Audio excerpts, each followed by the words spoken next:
ساڵتان لێبێت بینەرانی کورسات نیوز من ئاڕۆتۆفیقم دەڵخێم شەی بەرنامەی پانۆراما پێتان گەیشتینەوە ئەو گۆڕانکاریانی کە ڕووەیە لە ناوچەکە ینی بە دیاریکراوی لە دوای گۆڕانکاریەکانی سووریاوە کە کۆمەڵێک بابەتی دیکەی بە دوای خۆی داهێناوە ینی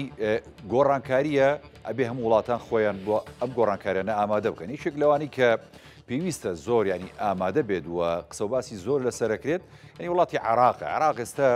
ئامادەکاریەکانی بۆ ئەوەی کە نەکەوێتە بەر ئەو شەپۆلی گۆڕانەی کە هەیە لە ناوچەکەداوە لە دوای سووریا کە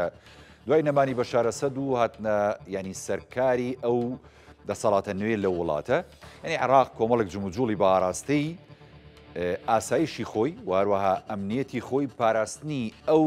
ئارامی و ئەو سەقامگیری کە لە ڕووی دەوڵەتداری و حکومداریە دەستی پێکردووە. محەممەد شیاسۆدانی سەردانی ئێرانی کرد و کۆمەڵێک پرسی گرنگی لەگەڵ بەرپرسانی باڵای ئێران خستە بەرباس و گفتوگۆ. لەشێ لەو پرسانە بابەتی ئەمنی و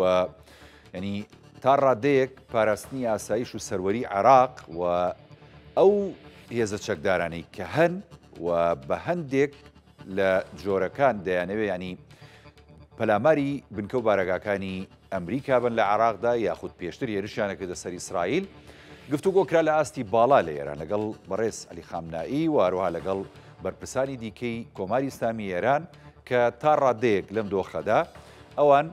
ڕەچاوی ڕەوشی عێراق بکەن بۆی کە ڕەوشەکەی پارێزراو بێت. لەلایەکی دیکەوە تورکیاش لە ئارادایە کە دەیەوێت هەندێک جموجوڵ بکات لە ڕێگەی هەندێک لەلایەنە سیاسیەکانی هەرێمی کوردستانەوە بۆی کە دەخالەت بکات لە کاروباری عێراقدا و فشار دروست بکات لەسەر عێراق بۆ هەندێک بابەتی سیاسی و هەروەها هەندێک بابەتی ئابووری و هەندێک دەستکەوتی سیاسی خۆی.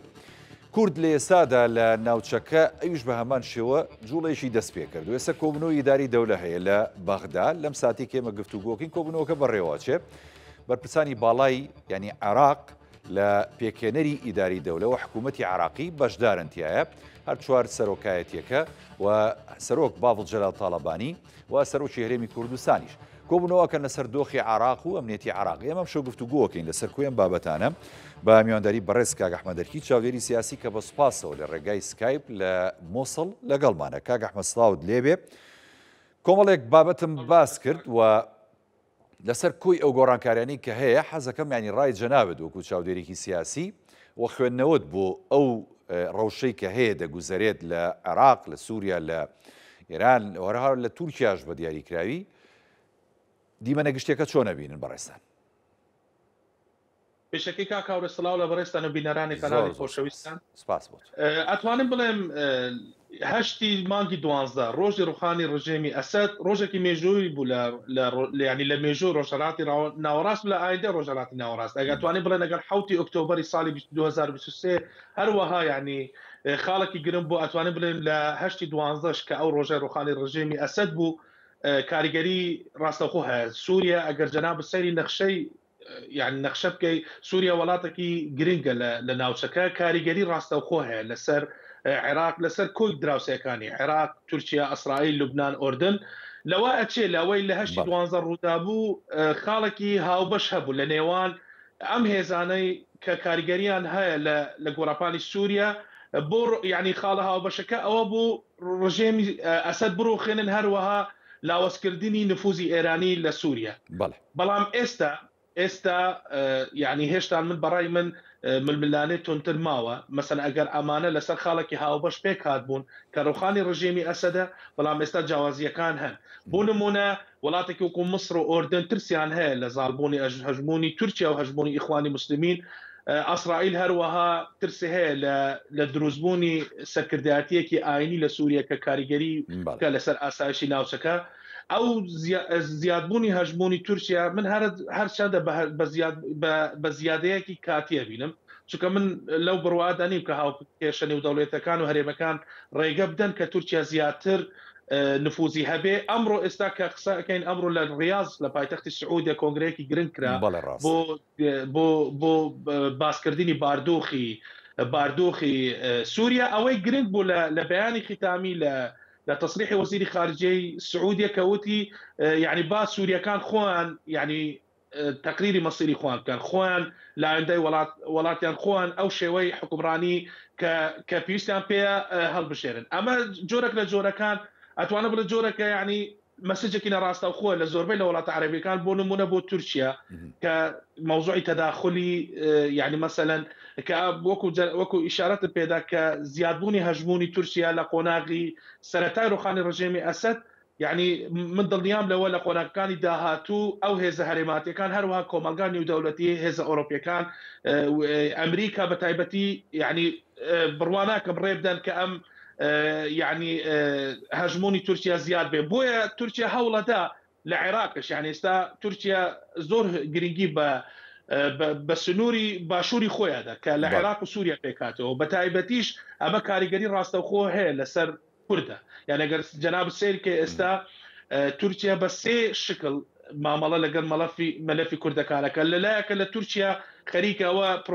ئەوەی ناوەڕێت پرۆسەی ئاشتی هەرچەندە ئێستا متمانە جۆرێک لاواز بووە لە بینی گەلی کورد لە تورکیا لەگەڵ یعنی دەسەڵاتی زۆرێکی لە چاودێرانی سیاسی یعنی ئەمە بە مانۆڕێکی ینی بەرپرسانی باڵای تورکیا لە قەڵەمەدەن بۆی کەریز نەبێت ڕەوشی ناوخۆی خۆی تا ڕادەیەک کە لە ڕووی سیاسی لە ڕووی ئابووری شلۆقە بێنێتەوە ئاستێکی باشتر. بەڵێ کاکە هاوڕێ هەروەها ناڕۆنی هەیە لەلایەکە ئەڵێن یعنی خەریکی گفتگۆن لە ئیمراڵی هەروەها لە پەرلەمان و چەندین چاوپێکەوتن لە نێوان یعنی بە حتا باڵی تونڕەوی لە ناو هێزە سیاسەکانی تورکیا بۆ نمونە کەسێک وەکو دەوڵەت باخچلی کە سەرۆکاتی حەزبی ملی حرەکەت پارتیسی یعنی بزوتنەوەی نەتەوەپەرستی تورکیا لەگەر دەم پارتی کە ئەو پارتەکە نێونەراتی کوردەکانی تورکیاکە یعنی لەلایەکی ترەوە باسی ڕامالینی کوردەکەیان بە ژۆرەکی تر هەروەها مەوزوعی حتا تەدەخل لە مەلەفی عێراق يعني بۆ نمونە موضوع دروستبوونی حکوومەتی هەرێم کە من هیوادارم لەم قۆناغایە یعنی ئێمە زۆر جار پێویستە ئەم جارە من ناڵێ با استراتیجیەکی کوردی دروست بێت چونکە لەوە ئەچێمە زۆر جار کورد يعني لو بیرکردنەوە استراتیژیەکان ئەتوانێت بڵێ مە کەمتر خەمین بەڵام من بە پێویستی ئەزانم هیچ نەبی یادداشتێکی تێگەیشتن هەبێ چونکە گۆڕان لە بینی هێزە کوردیەکە يعني بە تایبەتی لە کوردستانی سووریا و کوردستانی عێراق يعني بە تایبەتی بۆ ئەم قۆناغا من ناڵێ با استراتیجیەکی هاوبەشە بێت چونکە بەداخەوە ئێمە کورد ئەگەر سەیری مێژوو بکەین ئەم جۆرە استراتیژیەمان نییە يعني جەناب وازم هاوڕای لەگەڵمان کە هەمیشە دابش بوون لە نێوان ماڵی کوردیە دابەشبوونەکە ینی دابەشبوونەکە بەسەر ئەجندای وڵاتانە خۆ ئەمە کێسە جەنابی شەدیانی ئاماژەی بۆکەیت و تیشیخەیتە سەر ینی دابەشبوونێکی وازەحە ینی کە هەموو لایەکمانەی بینین و هەموو چاودێرانی سیاسی خەڵکی کوردستانی ژەسی پێیەکەن ینی خۆی مەترسیەکە ئەوەیە لە کوردستانە ئێستا بە تایبەتی لە هەرێمی کوردستان ئێمە یان لە سەروبەندی گفتوگوی پێکەنانی کابینەی دەیەمی حکوومەت هەرێمی کوردستانی بەڵام هەندێک جوڵەی بەرپرسانی باڵای ینی بۆ نمونە پارتی دیموکراتی کوردستان کە سەرۆکوەزیران لەوانە دەچێتە تورکیا و بەرپرسانی باڵای هەندێک لایەنی دیکە کە دەچنە تورکیا یعنی ئەمە خەڵک و چاودێرانی سیاسی دۆخی هەرێمی کوردستان بە ئاماژەیەکی خراپی دەبینن چونکە دەڵێن ئەگەر وابێت یعنی هەژمونی تورکیا لە پێکەنانی کابینەی دەیەمی حکوومەت هەرێمی کوردستان هەبێت بەڕاستی خراپە هەم بۆ هەرێمی کوردستان بە تایبەتی لە ڕووی ئاشتەوایی و برایەتی و پێکەوە ژیان هەم لە ڕووی سەقامگیری سیاسی لە هەرێمی کوردستان و کە پەیوەندیشی بە دۆخی عێراقەوە هەیە جەنابەت تا چەند هاوڕای لەم بارەیەوە ینی کاک ئەحمەد يعني من هاوران لەگەڵ بەڕێزکاک هاور لەگەڵ ئەوەش يعني ئێستا هەژمونی تورکیا خۆی لە سووریا ینی من بە جەنابتمون لەوەتی لە 12 هەژمونەکە بە جۆرێک بۆ ئێستا نەهێزە نێودەوڵەتیەکان یان بۆ نمونە ئێستا دووربوونێکی زۆر هەیە لە نێوان ئەسرائیل و تورکیا لەسەر چۆنێتی مامەڵەکردن لە مەلەفی سووریا ئۆردن پێی باش نییە ینی زالبوونی هەژمونی ئیخوانی مسلمین مصر هەروە سعودی هەروە ئیماراتی عەرەبی هەروە یعنی ئەمانە باسی من ئەو هێزانە ئەەکەم کە مەرجیە لەگەڵ سیاسەتی تورکیا یەک بگرنە بۆیە هەژمونی تورکیا لە سووریا خۆی یعنی لەو پەڕی لاوازبووندا من دڵنیاشم لە چەند مانگی داهاتوو پاشکەشەیەکی زۆر گەورە لە خۆ بینی بۆیە یعنی گرێ و چییە ینی زەمانەت لە بەرژەوەندی گەلی کورد چییە ئێمە هەژمونی تورکیا زیادکەین لە هەرێمی کوردستان کە هەژمونەکەی خۆیە ینی خۆی من لەو دڵنیام ئەگەر تورکیا هەست نەکە کە مەترسیەکی نێودەوڵەتی هەیە من بڕوا ناکەم حتا بڕوای بە گفتوگۆش نییە لەگەڵ ئەو گفتوگانە ئەکرێت کە وەکو بینینە عەبدوڵڵا ئۆجەلان هەروە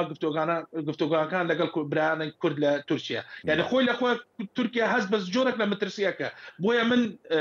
ینی هیوادارم هێزەکانی هەرێمی کوردستان بە تایبەتی ئەو هێز زانەی کە گرێ و لەسەر هەژمونی تورکیاکەن با بێنەوە لەسەر ئەساسی بەرژەوەندی نیشتیمانی گەلی کورد هیچ وەقت هەژمونی ئێمە با پێویستەش کاک هاوڕێ ئەم نقطەیە ڕۆم بێت هەم یەکێتی نیشتیمانی کوردستان هەموو گەلی کورد ئێمە ناتوانین تاریخ و جوغرافیا بگۆڕین ئێمەی کورد دراوسێمان هەر کۆماری ئیسلامی ئێران و تورکیا هەروەها ئێمە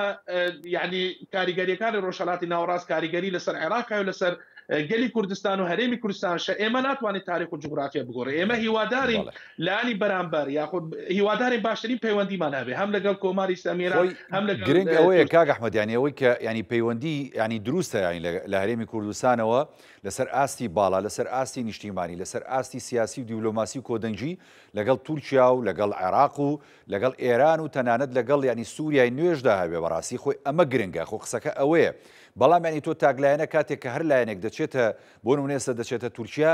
هەژمونی تورکیا زاڵەکا بەسەر هەرێمی کوردستانە و ئەو پارێزی کە هەیە لە هەرێمی کوردستان لە ڕووی ئاشتەوایی لە ڕووی بۆ نمونە پێکەوە ژیان لە ڕووی تا ڕادەیەک تەوازن ینی خۆ ئەمە تێگەچێت ینی قسەکە ئەوەیە دروستە ینی پەیوەندیشی دیپلۆماسی باڵامان هەبێت لەسەر ئاستی هەرێمی کوردستان یعنی من هیوادارم ئێمە لە ڕووی هیچ نەبێت لە نۆ پەیوەندی هەرێماتیەکان ئێمە جۆرێک لە توازنمان هەبە لە پەیوەندی ینی کاک هاوڕێ لەگەڵ بوونی ئەو وەفدە لە تورکیا لەگەڵ ئەوە وەزارەتی دەرەوە دیسان 6 مانگ ئابلوقەی ئابووری لەسەر سلێمانی و مەتاری سلێمانی یعنی درێژە پێدا من لەگەڵ ئەوەیە یعنی بەڕاستی ئەمە خۆی مەسیجێکی واضح نییە تورکیا لەلایەک لەگەڵ پەکەکە خۆی گفتگۆ ئەکا یعنی من لەو بڕوایم سلێمانی یاخود یەکێتی نیشتیمانی کوردستان هەمیشە لەگەڵ ئەوەیە کە پەیوەندیەکی باشە لەگەڵ تورکیا هەبێ ئەگەر پێشتر هەندە بارەکەی حزب ئەو حزبانە هەبوو کە مۆڵەتیان لە حکوومەتی عێراقی هەبوو لە سلێمانی یان شاری تری عێراق بارەکان هەبوو ئێستا ئەو مۆڵەتە لەلایەن حکوومەتی عێراقی لێسەنرا ئەو کاتەش ئیدارەی سلێمانی ناچار بوو کە ئەم بارەکانە داخ یعنی کەواتە یەکێتی یاخود ئیدارەی سلێمانی چەندین نیازپاکی پیشاندەوە بۆ لایەنی تورکیا من ئەو مەسەجە ئەمەوەی یعنی کە ئێمە ناتوانین تاریخ و جوغرافیا بگۆڕین یعنی چەندی جار بۆ نمونە دیدارەکانی بەڕێز قوبات تەلەبانی لەگەڵ سەفیری تورکیا لەگەڵ قۆنسولی تورکیا لە هەولێر یعنی ئێمە لەگەڵ ئەوەن بەڵام خۆی سیاسەتی دەوڵەتی تورکی ئەوەیە کە خۆی ینی جۆرێک لە سیاسەتێکی دوژمنکارانە پیشانی یعنی لایەنێک ینی لایەک لە هەرێمی کوردستانەدا من هیوادارم ئەو لایەنەش کە پەیوەندی باشیان لەگەڵ لایەنی تورکی هەیە بتوانن باڵانسێک دروست کرد یعنی ئەم پەیوەندیە باشە لەگەڵ وڵاتێکی گرنگ وەکو تورکیا با بەکاربێنێت بۆ خزمەتی گەلی کوردستان نەک بوو جەمسەرگیریەک یاخود بۆ شکاندنی ئیرادەیەک زۆر جار ئەم هەڵوێستانەی تورکیا بە سزایەکی سیاسی و ئابووریش تەنانەت بۆ ئەم بەشەی هەرێمی کوردستان لە قەڵەمەدرێ بە حکمەوەی کە ئەم بەشەی هەرێمی کوردستان کە یەکێتی نیشتیمانی کوردستان باڵادەستەتیە ئەم زۆنی سەوزە ینی هەمیشە هەڵوێستەکانی نیشتیمانی و نەتەوەی بۆ لەگەڵ ڕۆژاوی کوردستان بووە لەگەڵ باکووری کوردستان بووە ینی ئەمانەیە کە وەکو چاودێران ئەڵێن تورکیای وا لێ کردووە کە سزای ئەم ناوچەیە بدا کەواتە سزادانێکی سیاسیە ئەمە کاک ئەحمەد بەڵێ سزادانێکی سیاسیە و یعنی بەڕاستی ئەگەر سزادانەکەش جۆرێک لە شانازیە بەڕاستی کە ناوچەی سلێمانی یعنی سزا ئەدرێت بەهۆی یعنی هەڵوێستە نیشتیمانیەکانی بەڵام من لەگەڵ ئەوەیان هەروەها ئێمە وەکوتم ناتوانێت تاریخ و جوغرافیا بگۆڕین ئێمە لەگەڵ ئەوەن کە باشترین پەیوەندیمان هەبێ لەگەڵ دەوڵەتی تورکیا هیوادارین یعنی مەسەلەن دەوڵەتی تورکیا بەدواچۆنێک بکە بەم سیاسەتەی بەرامبەر سلێمانی بە تایبەتی يعني هەروەها ئەو یعنی ئەبێ تورکیاش یعنی بەڕاستی زۆر جار پرسیارێک ئەکرێت تورکیا ئایا تورکیا بۆچی ینی بە چاوی دژمنکاری هەمیشە سەیری گەلی کوردەکە ینی بۆچی هەموو گەلی کورد وەکو پەکەکە سەیریە کە ئێمە بۆ نمونە لە هەرێمی کوردستان عێراقین ئێمە وەزعێکی تایبەتی دستوریمان هەیە خوازانی باشتری پەیوەندیمان هەبێ لەگەڵ تورکیا بۆ ئەبێت تورکیا خۆی لەو بەرپرسە بێژۆیە یعنی پیشان بدا بۆ وەکو نیازپاکێک بۆ گەلی کورد کە یعنی مثلا الأخير هل آشتي سركوي كاك هاوري يعني ما بستم أو يعني سياستي ما تشندي صار النكولي ياخذ جهاتي كرديني قري كوت هيج أنجامي نبوة ما تشندي صار حتى وهشتوا الشر لقل يعني أو كيشانا كان رهدي نتواتي أنا لصالح حفتاه وهشتوا الشر لقل فكك أكرد هيج آشتي أكبر قرار بوا يعني لها هشتوا شواروا أتوانا بلتشلويك صار زيادة صار الشر هي لنوان دولة التركي وهو هذا تقدرنا ياخذ بارتي كريكاراني كردستان من برأي من آشتي تاكر ريجا وتاكر شار السر بو آجبونا ولا نوان قلاني ناوشكا وبتايبتي قالي كرد لە ناوچەکانی لە کوردستانی عێراق و سووریا هەروەها لە تورکیا. زۆر باشە. ئێمە جەناب داماژەتدا بە هەژمونی تورکیا هەر لە سەرەتای ڕووداوەکانی سووریاوە، ینی لە وڵاتەوە هەژمونی بەسەر ینی هێزەکانی بەری تەحریر شام و هەروەها خودی ئەحمەد شەرع و ئاماژەت بۆدا کە ئەو هەژمونە لە داهاتوویشی نزیکە ینی لاواز دەبێت کە هەژمونێک بەو شێوازە بێت ینی لە سووریا و لە ڕۆژاوی کوردستان. ینی ئێمە بۆ لە هەرێمی کوردستان بین لە ڕێگەی فراوانکردنی هەژمونی تورکیاوە دژایەتی عێراق بکەین کە خۆمان لە عێراقدا ینی بەشێکین وەکو بە هەرێمێکی فیدرالی وەکو هەرێمێکی دانپیادەنراوی دەستوری و ڕاستە ئێمە خۆمان کێشەمان لەگەڵ بەغدا و لەگەڵ عێراق هەیە لە هەندێک ڕووی یعنی سیاسی و تا ڕادەیەک تەکنیکیەوە، بەڵام ئەگەر ئێمە بین بە فراوانبوونی هەژمونی تورکیا دژایەتی عێراق بکەین پێ دوایە سەرکەوتووە بین لەمە و ئەو کاتە پەیوەندیەکانمان لە ئاستی عێراقدا لە ڕۆ فیدرالیەکەوە لاواستر نابێت کاک ئەحمەد؟ يعني بالفعل من هاورام لەگەڵ جەنابەت يعني خۆ ئێستا ئەگەر کاک هاوڕێگر سەیری حتا و هێزانەی کە کاریگەریەکەن ئێستا زۆر جار لێکدانەوەیەکی هەڵە هەیە لە زۆر لە ناوەندە سیاسەکانی دەرەوەی عێراقش يعني لە هەرێماتی ئەڵێن پەیوەندی نیوا هەیە تەحریر الشام و دەوڵەتی تورکی لەو پەڕی باشیەدا بەو شێوانیە بەداقەوە يعني عفوا لە کاتی خۆ لە ئەزمۆنی ئەدلب هەمیشە ئیدارەی ئەدلب ئەو وەختە هەیە تەحریر الشام لەوێ بوو پەیوەندیەکی يعني جۆرێک لە بێمتوانەبوون هەبوو لە بینی هەیئەی تەحریر الشام لەگەڵ دەوڵەتی تورکی هەروەها ئەتوانە بڵێم تەنها تورکیا کاریگەری لەسەر ئەو هێزە هەیە کە ناوی جێشی وەتەنی سووریە سوپای نیشتیمانی سووریە کە لە ناوچەکانی حەلەب و باکووری ئەدلب ئەتوان بڵێم لە باشووری سووریا هێزێکی تر هەیە ناوی جێش سووریا الحڕە کە ئەمە لە قاعدەی تەنەفە نزیکە لە ئەمریکەکان هەروەها لە جنوبی لە منطقەی سویدا و ئەو منطقانە مجموعەی گروپی تر هەن هەروەها قەسەدیش کە یعنی یەکێک لە هێزە کاریگەریەکانی گۆڕەپانی سووریا یعنی حتا هەژمونی تورکیا بەو شێوەیان ینی جۆلانی ئێستا ئەوە جۆرەك لە تەوازن دروستکە ئەوێ مەوزوعی ئابلوقا لەسەر سووریا و لەسەر هەیە تەحریر الشام پەیوەندەکانی خۆ لەگەڵ کۆمەڵەکانی و دەوڵەتی لەگەڵ وڵاتە عەرەبیەکان ئەو جیاوازیە لە نێوان تورکیا وڵاتی عەرەبی ئەگەر لە هەشتی دوانزە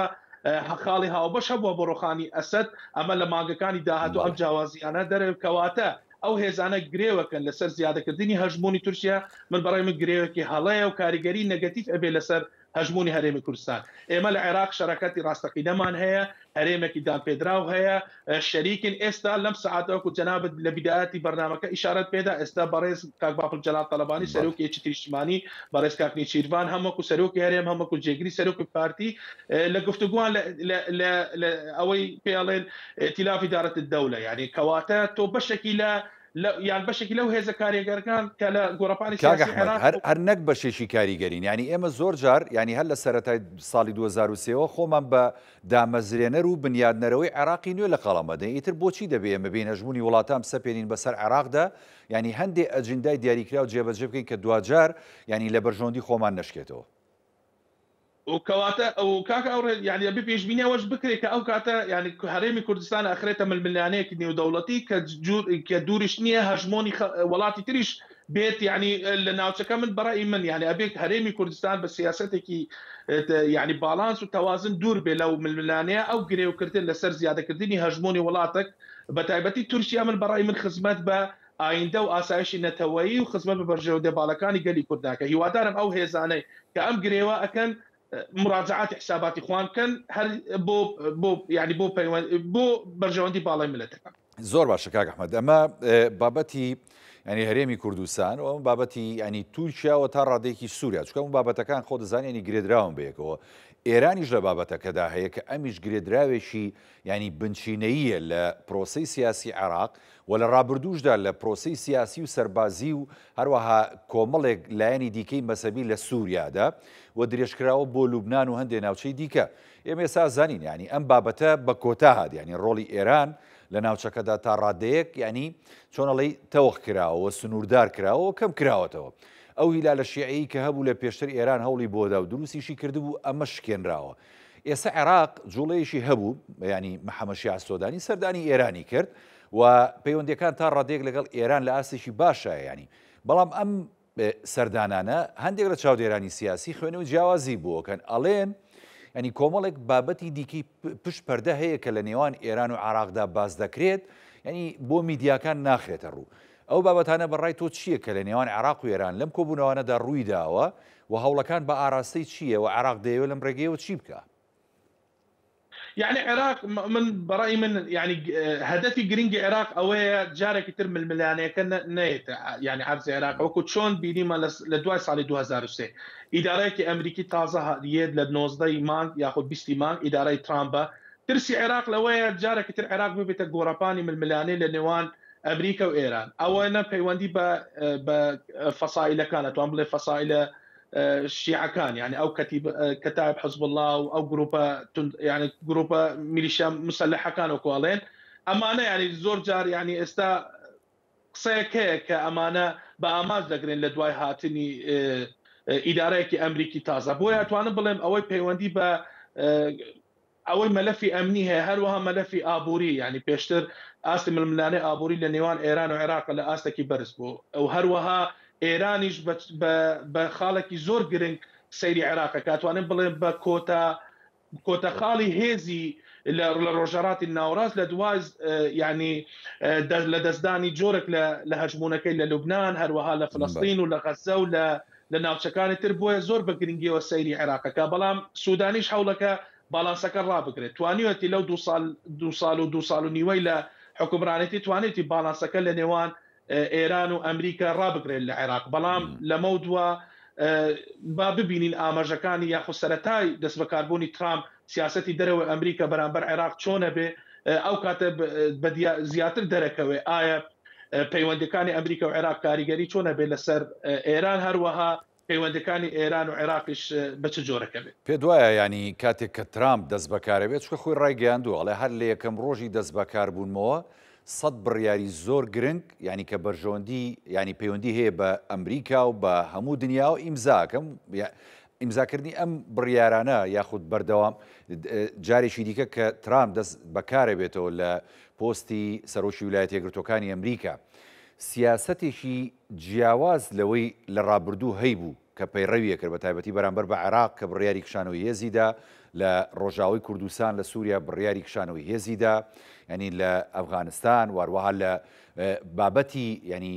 ڕێککەوتنامەی ئەتۆمی لەگەڵ ئێران هاتە دەرەوە ڕێککەوتنامەکەی ینی دڕان لە بەرچاوی میدیاکانە پێ دوایە سیاسەتی ئەم جاری ترامپ بەرامبەر بە ناوچەکە کە بە تەواوەتی گۆڕاوە و هاوکێشەکەی ئێستا تا ڕادێک لە بەرژەوەندی ئیسرائیل و ئەمریکایە پێ دوایە سیاسەتێکی جیاوازتری ئەبێت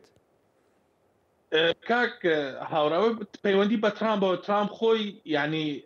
العلوم السياسيه بيالين يعني لو كساناي بيش بينكرا هل سكوتي سياسي بيش بينكرا ونيه يعني وقت بيني ما لصال 2019 لو وقتك هێزەکانی ئەمریکی بەتەمابوو بکشێتەوە لە کوردستانی سووریا بەڵام لە ژێر کاریگەری بنتاگۆن و CIA ئەتوان بڵیان دەوڵەتی قوڵی ئەمریکا پاشکەش بۆ لە بڕیارەکانی ئێستاش ترامپ بەڵام هەموو ئاماژەکان دەڵێن کە ترامپی ساڵی 2025 جیاوازە لەسەر ترامپی ویلایەتی یەکەم بەڵام ئەوەی پەیوەندی بە سیاسەتی ترامپ هەیە خۆی لە خۆیە ئەم یعنی هەڵسوکەوتە سیاسەتی هەڵسوکەوتە پێشبینیرەکراوی ترامپ جۆرێک لە خاڵە بەهێزەکانی یعنی وای فشارێک لەسەر لایەنی بەرامبەر دروستەکە کە ئەڵێن سەرۆکێک لە ئەمریکا هەیە هەڵسوکەوتە سیاسەکانی پێشبینی کراونی بۆیە بەڵام ئەوەی پێشبینی یعنی ئەوەی کە لە ترامپ بەدیەگرێت ترامپ ئەڵێن ڕەجل الصفقات یعنی ئەو کەسانە هەمیشە بدواي صفقه اگر يعني دونش نيه لەگەڵ رووسیا لەسەر مەلەفی ئۆکرانیا صفقەیەک بێ حتى لەگەڵ ئێرانش هەرچەند دەستە پەیوەندەکانی ئێران و ئەمریکا لەو پەڕی کێشەیەکیان هەیە لە پەیوەندی و دەوڵەتەکانی نێوان ئێران و ئەمریکا بەڵام دووریش نییە يعني گفتوگۆ جارێکی تر لەسەر پرسی مەلەفی ئۆتۆنۆمی و ئێران و مەلەفەکانی تری ناوچەکە دوور نییە لە سەردەمی ترامپە جارێکی تر ئەم گفتوگوانە بێنە ئاراوە بۆیە ئەوەی پەیوەندی بە ترامپەوە هەیە يعني اتواني بڵێ یەک لەو کەسانەی کە يعني هەڵسوکەوتەکانی پێشنیارەکەین بەڵام دیارە کاریگەری دەوڵەتی قۆڵیش يعني لە ئەمریکا وڵاتێکی مؤسساتە وەکو جەناب ئەزان يعني هەرچەندە ڕۆلی سەرۆک کۆمار زۆر گرنگە بەڵام لەوێ تینکتانک هەیە ئەتوان بڵێن کۆمەلگای اقتصادی و عسکەری ئەمریکی بنتاگۆن CIA لەوێ قەرارەکان و استراتیجیەکان بۆ چەندین ساڵ يعني مثلا دا ريجن سەرۆکە دیموکراتی جمهوریەکە توان بڵێ کاریگەریەکی ڕێژەیی هەیە یان ئەتوانێت وەکو فەرمانبەرێکە کە ئەرکەکانی يعني استراتیجیەکانە کە پەیوەندی بە سیاسەتی دەرەوەی ئەمریکا یان بە بەرژەوەندی ئەمریکا جێبەجێیەکە بۆیە ئەوەش یعنی لە قۆناغەکانی سەرەتای دەست بەکاربوونی ترامپ زیاتر دەرەکەوێت کە سیاسەتەکانی چۆنە بێ بەرامبەر ئۆکرانیا، رووسیا، مەوزوعی هەروەها ئەوروپا و ناتۆ، پەیوەندەکانی لەگەڵ تورکیا، پەیوەندەکانی لەگەڵ هێزەکانی ئەو دەوڵەتەکانی ڕۆژهەڵاتی ناوەڕاست بە تایبەتی عێراق و ئێران و سووریا و وڵاتەکانی تر. وەڵام من ئەمەوێت لەسەر بابەتی ینی پەیوەندی ئەمریکا بە تایبەتی لە سەردەمی دۆناڵد ترامپ تۆزێ بۆستین بە تایبەتی لەگەڵ کووردە. ئێمە بۆ ڕۆژاوی کوردستان بە دیاریکراوی با قسە بکەین چکە قسەکە ئەوەیە ینی لە دەست بەکاربوونی ترامپ ینی مەزلوم عەبدی دەچێتە کۆشکی سپی و لەوێ لە مەراسیمەکە ئامادە بێ. هەر بۆ خۆی ینی ئامادەبوونی مەزلوم عەبدی چکە من پشتڕاست کراوەتەوە یەکلا بۆتەوە بەڕاستی ئامادەبوونی لەوێ یعنی ئەمە پێ دوانیە دانپیادانانی ئەمریکای جارێکی دیکە بە قەزیەی کورد لە ڕۆژاوی کوردستان و پشگیریکردنی ئەو هێزە کە لە ڕۆژئاوا بەردەوامە لە شەڕی داعش و پاراستی و ناوچانەی کە هەیە و هەروەها جارێکی دیکە پشگیریکردنی کووردە لە بەرامبەر تورکیادا پێ دوانیە ئەمەم قۆناغە بێت؟ یعنی بەدڵنیایەوە بەڵێ وای هەروەها زیادبوونی هێزەکانی ئەمریکا لە کۆبانی ئەوەش خۆی مەسجێک بوو بۆ تورکیا.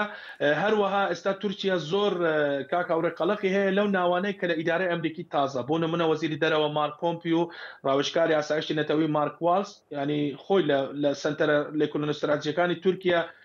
ئیشارەیان بەم خاڵیان داوە کە ئەمانە زیاتر یعنی نزیکن لە قەسەد یاخود لە کوردەکانی لە کوردستانی سووریا ینی بۆ بە تایبەتی مارک ڕۆبیۆ کە وەزیری دەرەوە مایکل والز ئەبێتە ڕاوێژکاری ئاسایشی نەتەوەی ئەمریکا چەندین کەسایەتی تر بۆیە ینی وەکو ئاماژەکان ینی کە چۆن لە یاری تۆپێنە کە تو سەیری مەسەلەن تەشکیلەی تیپەکە بکەی ئەزانی کە نیازی ئەم یاریەکە دیارەکە چی بادەوە یاریەکە دیارە کە بەتەمای هێرشە و بەتەمای گۆڵ زیادکە بۆیە تورکیا حتى لە ناوەکانی لە ناو ئیدارەی ترامپ جۆرەك لە قەلق دروست بووە بەڵام هەرچەندە لە سیاسەتە کاک هاوڕێ ئێمە کورد ملەتی کورد بە درێژای مێژوو هەمیشە ئێمە ئەتوان بڵ زەحیەی بەرژەوەندیە هێزە گەورەکان بوون یعنی چی لە سەردەمی جەنگی جیهانی یەکەم جەنگی جیهانی دووەم حتى لە هەفتاکان هەمیشە گەلی کورد بەڵام هیواداری لەم جارەیە بەرژەوەندیە نێو دەوڵەتەکان ئێستا کورد بووتە سمبولی دژاتی تیرۆر ئەو داستانە قارەمانەکانی براکە کوردەکانمان لە سووریا جێ شانازیە هەروەها ئەتوانین ئێمە لە کوردستانی عێراقیش سوود لە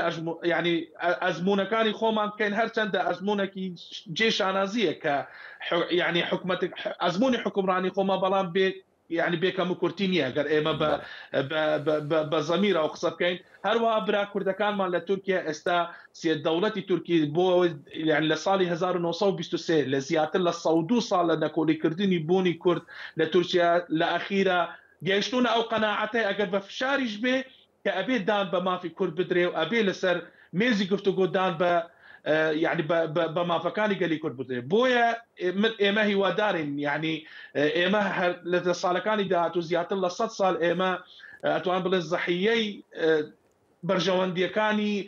هێزە گەورەکان بوو لە جەنگی جیهانی یەکەمەوە لە توان لە 100 ساڵی ڕابردوو بەڵام هیوادارین و لەم ئەخیرەیە کە بەرژەوەندیە کە ئەو زوڵمە مێژوویە لە کورد کراوە لە ساڵەکانی داهاتوو لە ساڵانی ئایندە ساڵانی گەشە بێ بۆ ئایندەی گەلی کورد لە هەموو پارچەکانی کوردستان بۆیە ئەوەی جەنابەت ئاماژت پێدا لە پەیوەندی ترامپ لەگەڵ برایانی کوردستانی سووریا بەڵێوان هەرچەندە لە ناو ئیدارەی ترامپ چەندین ناو هەم کە جێگای قەلەقی دروست کردووە بۆ دەوڵەتی تورکیا بەڵام لە ئەخیرە هەر بەرژەوەندیە بەڵام ئێستا ئەمریکا یعنی یەکێک لە فاکتەرە سەرەکەکانی بۆ هەژمونی ئەمریکا لە ناوچەکە پەیوەندی باشە لەگەڵ کوردەکانی ناوچەکە بە کوردستانی عێراق و بە کوردستانی سووریا بۆیە تورکیا ئەگەر ئامادە بێ ینی مەسەلەن چی هەیە پێشکەش بە ئەمریکا بکە بۆ ئەوەی ئەمریکا هەژمونی خۆی لە ناوچەکە بگۆڕێت یعنی بۆ ئەوەی سەبقەیەک لەگەڵ تورکیا بکە من بەڕای من باڵانسەکە زیاتر ئەم جارە من لەم بڕوادەم لە خزمەتی تورکیا نابێ بەڵام هیوادارم تورکیاش بە دواچۆنی خۆ بکە ناتوانێت گۆڕانکاری لە تاریخی جوغرافیا بکە گەلێک هەیە لەم ناوچانە پێڵە گەلی کورد لە تورکیا لە سووریا لە عێراق و لە ئێران موجودە یعنی بێنابێ نەکۆڵی لە مافی خۆی هەیە دیفاع لە ئاسایشی نەتەوەی خۆ بکە بەڵام مافی ئەوەی نییە ئینکاری وجودی گەلێک کە زیاتر لە 40-50 میلیۆنەکە لە ناوچەکە کە گەلێکی ڕەسەن ئەم ناوچانە کە مێژۆکەی ئەگەڕێتە بۆ هەزاران ساڵ کە وجودەکەی لە وجودی گەلی تورکیش کۆنتەرەوەکو جەناب دەزانی برا تورکەکان پێش 1000 ساڵ لە ئاسیای ناوەڕاست هاتوون بۆ ئەم ناوچانە ئێمەی کورد خاوەنی حەزارەتێکی کە زیاتر لە چەندین هزار ساڵ یەکێک لە گەلە ڕەسەنەکانی ڕۆژهەڵاتی ناوەڕاست. بەڵامی تر ینی بەدبەختی گەلی کوردەوەیە کە ینی مێژوو و هەروەها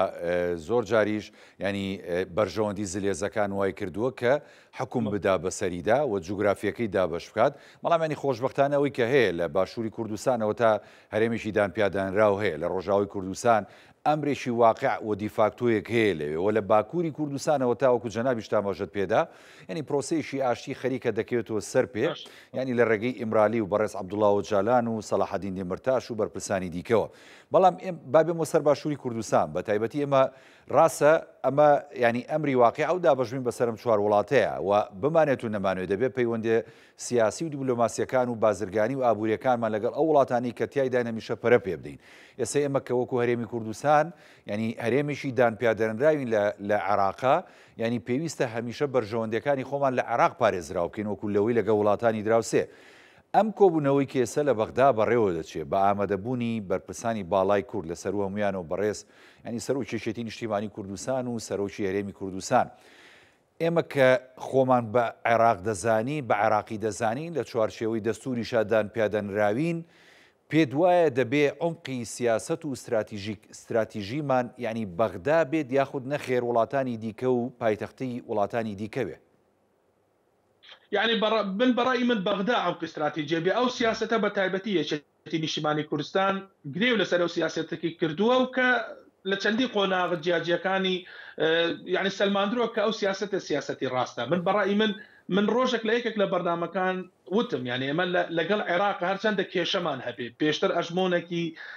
يعني خوين رشتني شمان هبو ازمونكي طالمان هبو بلام استا ايما بشكي سركين لدروس كردني سيستمي سياسي للعراق بشكي سركين لقرار السياسي للعراق كواتا ايما اتوانين يعني زور يعني او وضعي ككرد للعراق هاتي لواتي لولاتكاني دراوسي ام وضعمان نبي يعني راستا كيشه هي ململانه هي بلام ناقاتا او استي بويا ايما العراق بەڵێ من لەگەڵ ئەو سیاستم کە بەغداد ئەم استراتیژی ئێمە بێ و تا ئێستا ئێمە لەو سیاستە دەستکەوت یان ئەگەر مقارنەش بکەی کاوڕێ لە وەزعی کوردە لە عێراقا یعنی ئەگەر مقارنە بکەی لەگەڵ وەزعی کورد لە وڵاتەکانی تر من بەڕای من یعنی عێراق ئێستا کورد یعنی بەشدارێکی سەرەکیە لە سیستەمی سیاسی سەرۆکۆمار کوردە چەندین وەزیر کوردن کورد قورسایی خۆ هەیە لە معادلەی سیاسی ئەمانتوانی کاریگەریمان باشتر بووە ئەمانتوانی ئەزمونونەکەمە باشتر کرا ئەگەر جۆرێک لە تێگەیشتن هەبووە لە نێوان هێزە کوردیەکان لەسەر يعني من ناڵێم استراتیژی چونکە من زۆر جار ئەڵێمە کێشەمان لەگەر استراتیژیە من زۆر جارە یادداشتێکی تێگەیشتن هیچ نەبێ بزانێت چ ڕوادە لە ناوچەکە چی ڕوادە لە عێراق ئەگەر ئێمە بەم ڕوحیەتە و بەم سیاستە ئیشمان کردمە وەزعی ئێمە لە کوردستان و لە عێراق باشترە بوو بۆیە يعني ئێمە لە عێراق دەستکەوتی زۆرمان هەیە کە ئەم دەستکەوتەش لە ئەنجامی خەباتی چەندین ساڵی گەلەکەمانە بۆیە من بەڕای من پاراستنی ئەم دەستکەوتانە باشترین سیاستی واقعیانەیە کە هێزە کوردیەکانی عێراق ئەتوانن يعني گرێو لەسەر بکەن کە باشترە لە هیچ يعني من ئەتوانم بڵێم کە هەوڵدان بۆ هینانەوەی هەژمۆنی وڵاتەکانی تر کە من بەڕای من لە يعني لمغامرەیەکی سیاسی هیچی تر نییە کەواتە کاک ئەحمەد بەڕای تۆ ینی ئەوەی کە ئیدعا دەکرێت کشانەوە لە پرۆسی سیاسی عێراق پێ دوایە هەڵەیەکی گەورە بێت ئەوەی کە کورد دەیەوێت من بەڕای من هەڵەیەکی زۆر گەورە یعنی کشانەوەی باشە یان من بەڕای من ئەگەر دراسەی هەر مووقفێکی سیاسی بکەیت سوودەکانی چییە ینی من بەڕای من سیاست بە فعل و ڕەتفعل بە ڕیاکشن ناکرێت یعنی تۆ ئەبێ پیلانی ABC باشە پیلانی کشانەوە قەیناکە لە پرۆسی سیاسی ئەی بەدیلەکە چییە يعني تو من برأي من هیوادارم ئەم قرارە لەژێر هاندانی وڵاتێکی دراوسێ نەبی يعني بۆ ئەوە جۆرێک لە فشار دروستکەم بەڕای من يعني هیچ سوودێکی نییە و يعني و بینیشمان ئەم جۆرە قرارانە کاک ئەوروپیستە بە جۆرێک لە ئیجماعی نیشتیمانیە يعني بینیمان حتى لە کۆبوونەوە بەشداری یەکێتی جیاوازە یەکێتی خۆی بەشدارە لە حکومەت يعني هیچ نەبێت وەکو گوێرە يعني وەکو گوێگرتنێک بەشدار بێت لە کۆبوونەوە بەڵام بینیمان چەندین لایانی تر بەشدار نەبوو بۆ نمونە یەکگرتو کۆمەڵ حزبەکانی تر يعني بۆیە ئەو پرسانە کە ڕەهەندی نیشتیمانیان هەیە من بەڕای من پێویستە بە زمینە سازیەکی دیالۆگی نیشتیمانیە لە نێوان هێزە سیاسیەکان بۆیە ئەم نەک تەنها بڕیاری کشانەوە لە حکوومەت لە بەغا هەرچی قەرارێکی تر کە پەیوەندی بە ڕەهەندی نیشتیمانی و بەرژەوەندی خەڵکی کوردستان هەیە من پێویستیان